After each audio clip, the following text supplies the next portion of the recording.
Assalamualaikum warahmatullahi wabarakatuh. Siap semuanya? Orang pada jadi?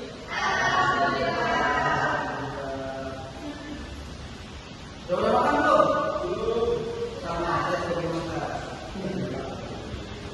Nah, baik teman-teman, jadi pada hari ini kita akan baca tentang para ulama dalam sejarah Islam Indonesia. Nah, sebelum kita masuki pembacaan ini, apakah kita baca doa dulu? Bapak seperti doa.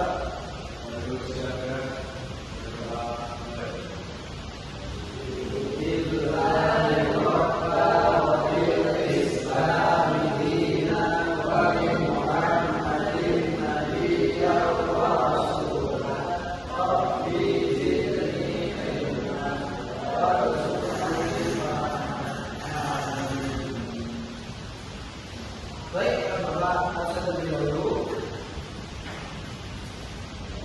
Irfan, Inzaki, Azhar, Nazrin, masuk ke kemarin yang masuk apa mas? Najwa, Agustina, Juliana, Musa, alhamdulillah ini benar. Jadi pada pembelajaran hari ini saya akan menanyakan menurut kalian bagaimana Islam itu bisa tersebar di Indonesia? Ada tahu? Lalu siapa tokoh yang penyebar Islam di Indonesia? Ada tahu tidak? Nah, ya, jadi jawaban dari tersebut akan terbuka pada pembelajaran. Nah, tujuan pembelajaran ini adalah saya kalian itu dapat mengenal para tokoh yang berikan Indonesia. Lalu kalian juga dapat menjelaskan bagaimana metode dakwah yang mereka pakai. Lalu kalian juga dapat meneladani setiap perjuangan dakwah. Nah, baik anak-anak, sekarang kita akan melihat bersama video singkat tentang penyebaran Islam di Indonesia. Jadi di sini ada dua video, memang videonya ada dua part. Nanti saya harap kalian bisa melihatnya dengan semuanya.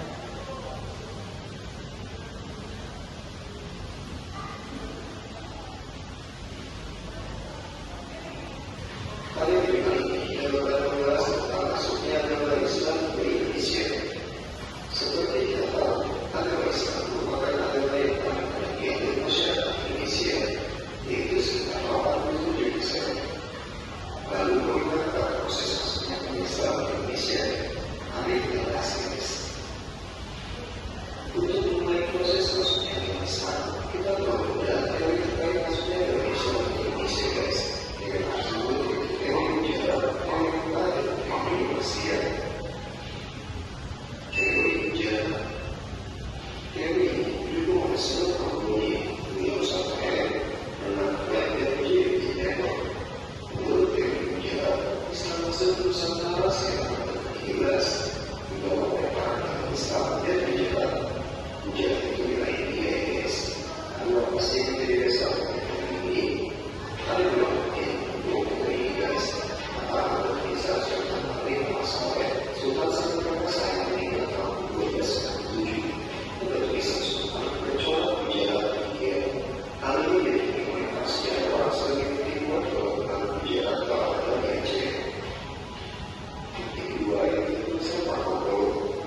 Ele concluía na disertação. Ele tocava a missão da segurança da cidade e da oração coletiva. Nessa teoria, na missão tal, se dividiu a nossa necessidade da sua cara.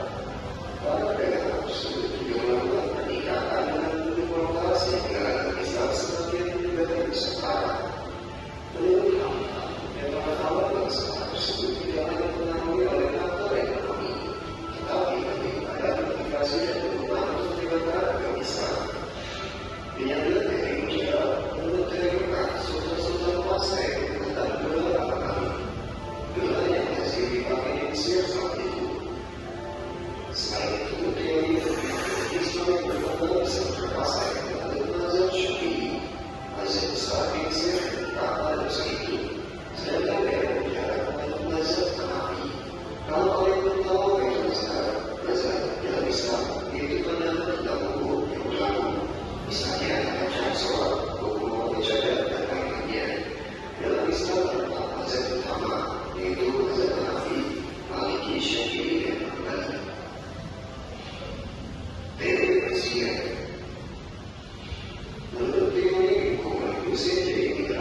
Sehingga akan selalu menjadi kita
dia bekerja dengan bekerja baik, ataupun juga menikah antara muslim wanita beragama Hindu dengan Nyai Sumatera.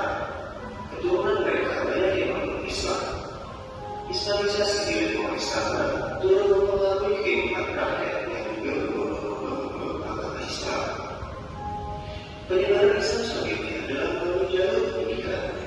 Para ulama turut menyebarkan Islam dengan cara mendirikan pondok-pondok pesantren di berbagai daerah, hingga pesantren itu serta berkewajiban menyebarkan Islam ke pelosok-pelosok daerah. Pesantren-pesantren apa yang telah berdiri di antaranya yaitu pesantren Al-Merdeka di Surabaya yang didirikan oleh Sunan Ampel, pesantren Sunan Giri yang didirikan oleh Raden Batu atau biasa dikenal dengan Sunan Giri. Islam juga disilakan melalui jalur tasawuf. Tasawuf adalah ajaran penyehat jiwa dengan cara menjauhi kehidupan yang bersifat kesenangan duniawi dan memiliki akar spiritual agar lebih dekat pada Allah Subhanahu wa Ta'ala. Dalam perkembangan penyebaran Islam, ilmu tasawuf biasa dikuasai oleh orang-orang yang tinggi yang memiliki kekuatan spiritual seperti Muhammadan maupun yang lain dengan mistik. Ajaran tasawuf dapat dijumpai dalam cerita-cerita abad dan karya dari masyarakat setempat. Ajaran ini juga terdapat terutama di Pulau Jawa yang masih kental dengan orientasi mistik yang telah menyatu dengan pola pikir masyarakat. Tokoh-tokoh tasawuf yang terkenal di antaranya yaitu Hamzah Mansuri, Syamsuddin As-Sumatani, dan Syekh Siddiq. Jalur penyebaran Islam di Indonesia ini adalah jalur kesenian. Agama Islam juga disebarkan oleh kesenian seperti wayang, gamelan, dan dongeng atau lagu. Tokoh yang menyebarkannya adalah Islam dalam kesenian yaitu Sunan Kalijaga dan Sunan Bonang. Dalam lagu wayang yang digelar bekerja, bisa dimaknakan misalnya diambil dari kisah Maryana atau Mahabharata. Wayang ini punya dimodifikasi dengan diisi unsur-unsur Islam sehingga membuat masyarakat tertarik dan ingin tahu lebih dalam mengenai agama Islam. Oke guys, ini itu aja pembahasan dari kami yang menjadi Apa yang kalian lihat dari video tadi? Jadi adalah salah satu penyebaran Islam di Indonesia. Siapa saja nama yang berperan penting dalam video tersebut? Nah, untuk salah satunya adalah Bapak Yusuf.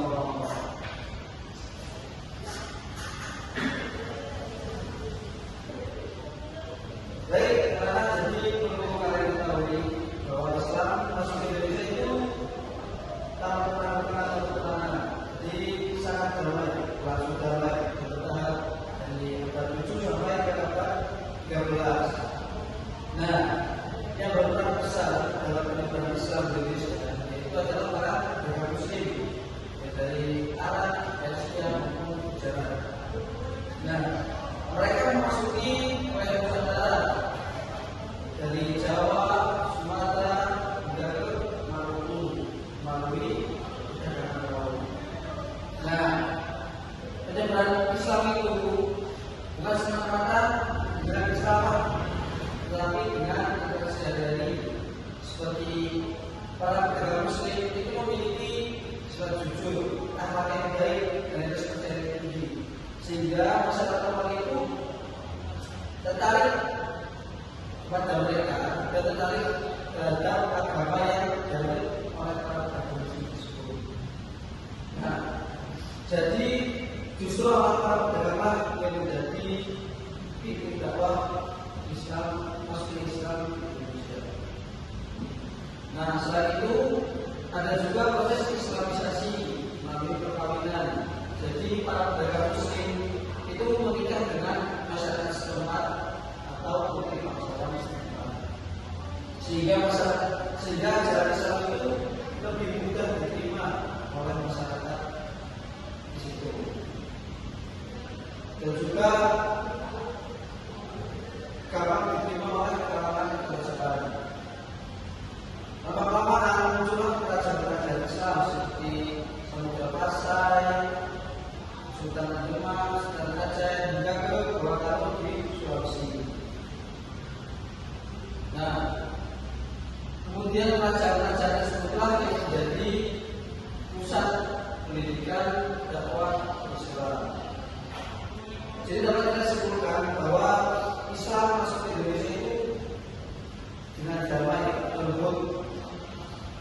dan penuh hikmah.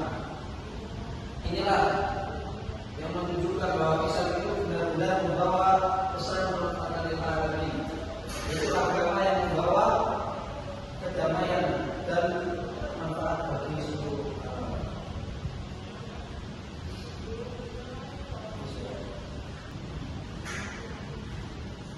Baik anak-anak, jadi di sini Bapak akan membagi kalian dari kelompok untuk menganalisis kehidupan Islam di Indonesia.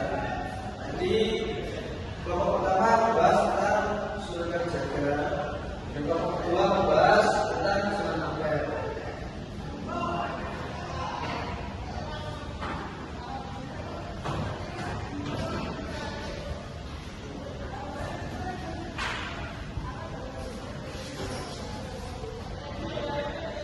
Jadi silakan setiap kelompok untuk diskusi membuat pemikiran masing-masing. Ayo.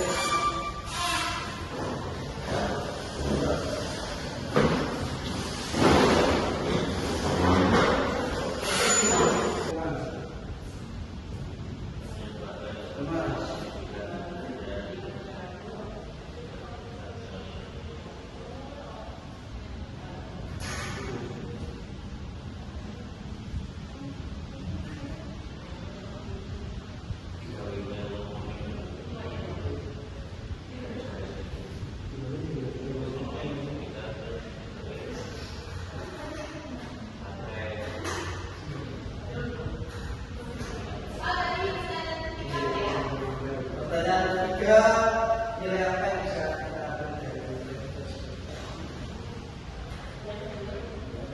tersebut?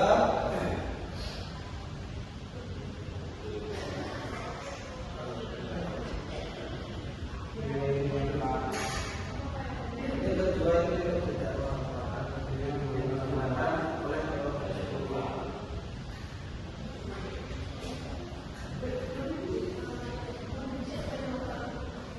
kontribusi dia dalam Islam. Sebenarnya sama ketika pendidikan atau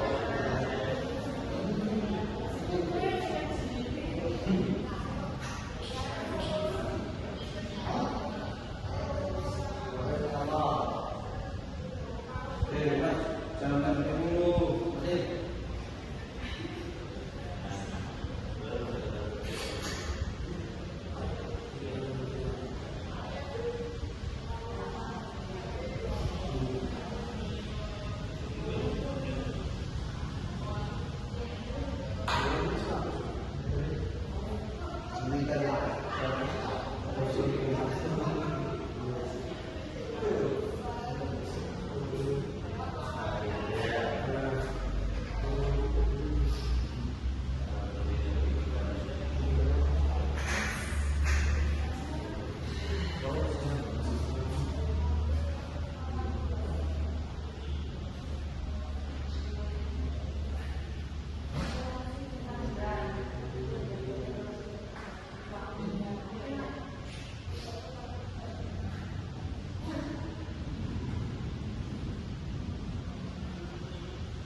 Lu. Baik, perwakilan dari kelompok pertama, siapa yang maju? Silakan. Jadi Bapak izin mempresentasikan institusi kami, yaitu dalam bidang kami jaga, yaitu yang pertama dakwah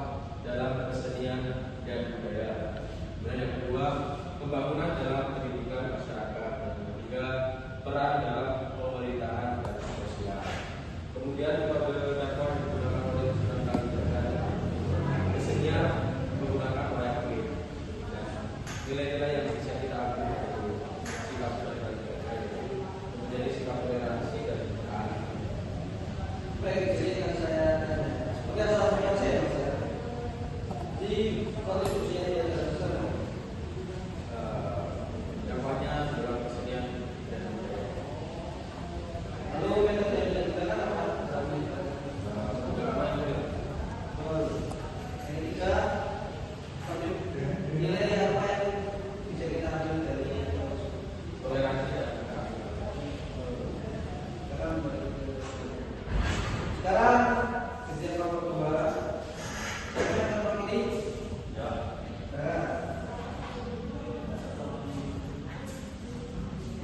Terus ada kita dari kelompok 2 yang dibahas dari Sunan Ampel.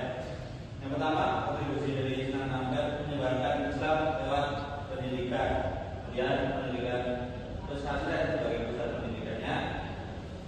Dan selanjutnya ada metodenya dengan dakwah, dengan budaya lokal, pendidikan pesantren dan pendekatan sosial.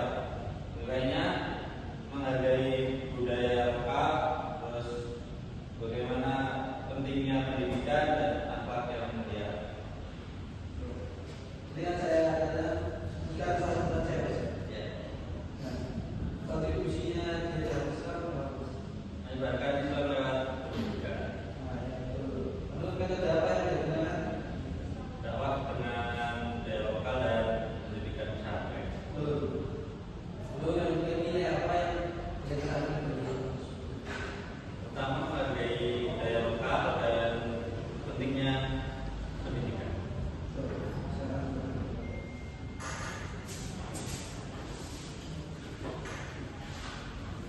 Baik, anak-anak. Jadi di sini nilai-nilai yang bisa kita ambil dari tokoh-tokoh penyebar Islam di Indonesia umumnya itu ada 5. Yang pertama itu dakwah yang damai dan santun. Jadi para ulama menyebarkan Islam itu dengan damai. Lalu yang kedua itu menghargai budaya lokal. Jadi mereka itu tidak memaksa masyarakat untuk meninggalkan tradisi, tapi malah mengislamisasikan tradisi tersebut yang melanggar ajaran Islam. Nah, yang ketiga itu mengutamakan pendidikan. Jadi hampir semua ulama itu mempunyai pesantren atau pusat ilmu. Nah, yang keempat kreatif dan inovatif. Jadi mereka menggunakan seni, musik, sastra dan budaya untuk berdakwah. Dan yang kelima yaitu konsisten dalam memperjuangkan kebenaran. Nah, mereka itu tetap sabar, kuat dan istiqomah meski menghadapi berbagai rintangan. Nah, sampai sini paham anak-anak?